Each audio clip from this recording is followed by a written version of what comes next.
प्रत्येक महिलेला वाटतं की माझ्या पतीची, माझ्या मुलांची प्रगती व्हावी, यासाठी अनेक महिला काही उपवास, व्रत, वैकल्य उपाय करत असते। पण अहो महिलांनो, उद्या आली आहे कोजागिरी पौर्णिमा। या कोजागिरी पौर्णिमेला आपल्याला हा उपाय अगदी सकाळी करायचा आहे। मग कसा करायचा तर बघा, आपल्याला सकाळी लवकर उठायचं आहे, स्नान करायचं आहे। त्यानंतर आपल्याला अंगणामध्ये सुंदर छोटीशी रांगोळी काढायची आहे। त्यानंतर आपली जी देवपूजा आहे ती करून घ्यायची आहे। तुळशीचं पूजन करून घ्यायचं आहे। आपल्या दारात जर उंबरठा असेल अतिशय उत्तम, नसेल तर अगदी जे बाहेरचं उंबरठ्यासारखी फळी आहे त्याला आपल्याला हळदीचं लेपन करून घ्यायचं आहे।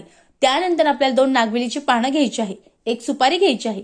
हळदीचं लेपन झाल्यानंतर आपल्याला उंबरठ्याचं पूजन करायचं आहे।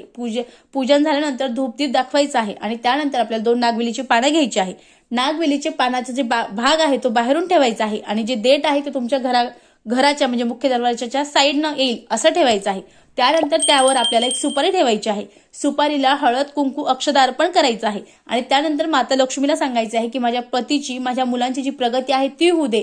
माझ्या पतीच्या नोकरीच्या काही अडचणी असतील, करिअरच्या काही समस्या असतील त्या दूर होऊ दे। प्रमोशनच्या काही समस्या असतील त्या सांगायच्या आहे। यानी 100% तुमच्या पतीची प्रगती होणार आहे, प्रमोशन होणार आहे। अतिशय साधा पण अतिशय प्रभावी उपाय आहे, निश्चित करावा। श्री स्वामी समर्थ। धन्यवाद।